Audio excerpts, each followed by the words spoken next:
Hello, hello! The plan for today is to spend some time in nature. We're gonna go to a national historical park to learn a little bit about the American Revolutionary War. I got this new gimbal yesterday. I wanna try it out and see if I can take some cool shots with it. And I would also like to find some apple cider donut along the way, so let's go!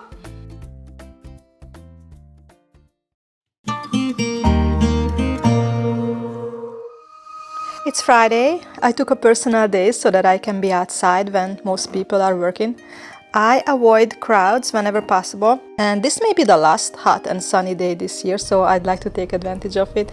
It's 75 degrees outside, which is almost 24 Celsius for those of you who are using the more convenient metric system. We are in Morristown, New Jersey, and we are entering the Jockey Hollow section of this National Historical Park. What is the significance of Jockey Hollow? It is connected to the Revolutionary or Independence War. This area was used by the Continental Army as a campsite during the winter of 1779-1780, which was the harshest winter in recorded history. I will continue the history lesson in a minute. Let's check out the visitor center and find a good hiking trail first. Yeah, if you don't mind.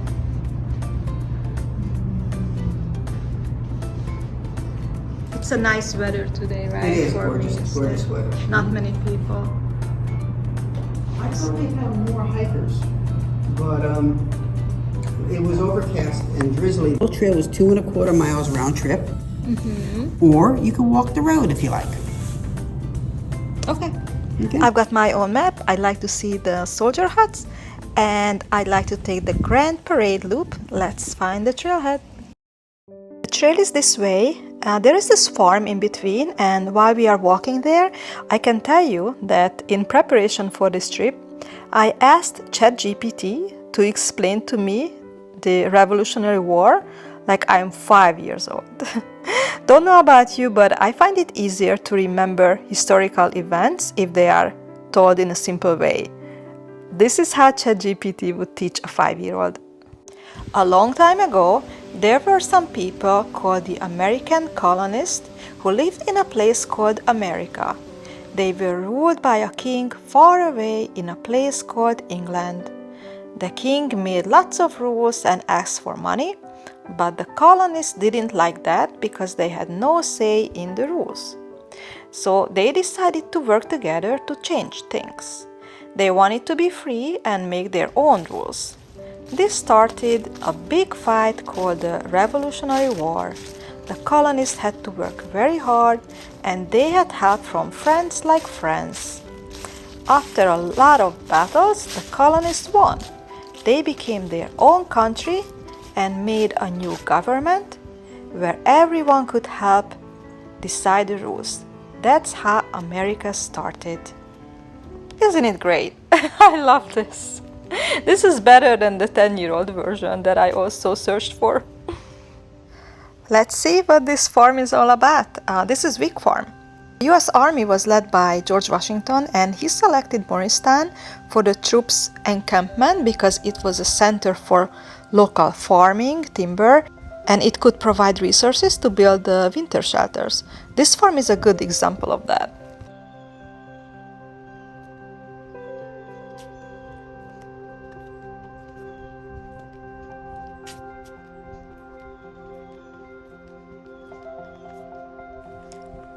Here is the garden, and this is the smokehouse.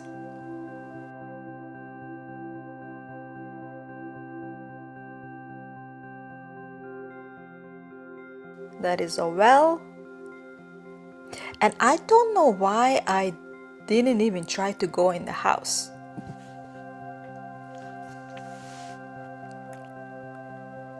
I came home and I watched a YouTube video about this place, and there was this couple who are ghost hunters. They're walking around with this special device that can detect paranormal activities, and they went into this house and they just found a park ranger sitting there by herself in the dark in an almost empty house. I think it's eerie. I'm glad I didn't go in. Oh, by the way, the park ranger was real.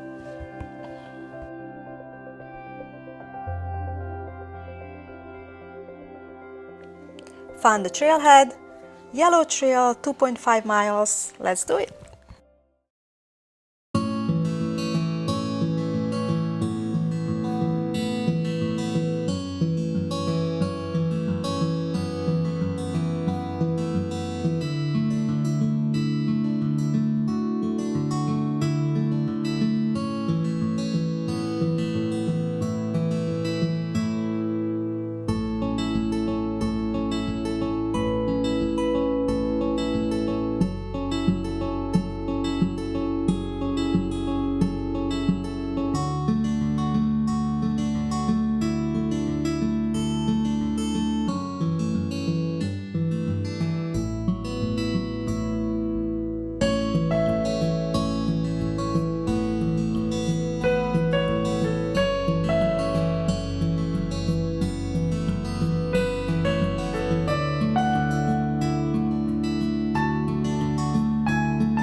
We are almost at the soldier huts, and I would like to share some more details around the Independence War before we get there. The war began in 1775 and lasted for 8 years. The British forces remained close to New York.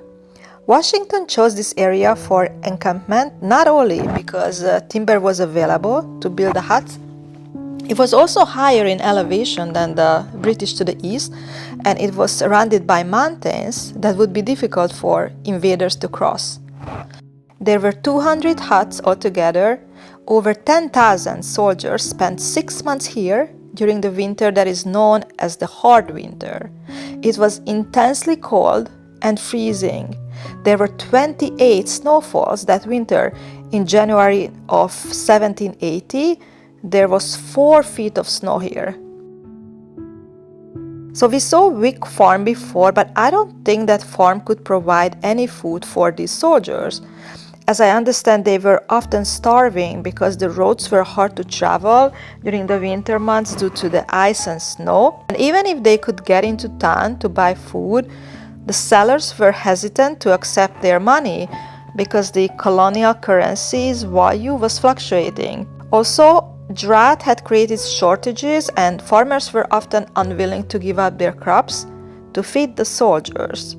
They were so desperate for food that they would eat tree barks, leather from old shoes, or even dogs.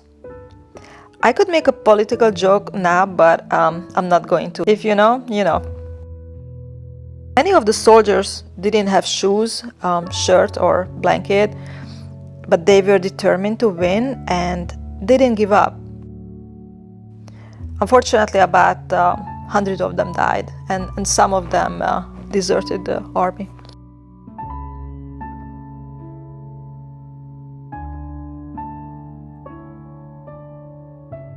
The winter encampment marks a major milestone for the Revolutionary War. It is a symbol for patriotism and perseverance in the American Revolution. The war ended in 1783 with the Treaty of Paris. The Continental Army defeated the British Army, and Great Britain finally recognized the independence of the United States. The end. Now let's find our way back and get some apple cider donut.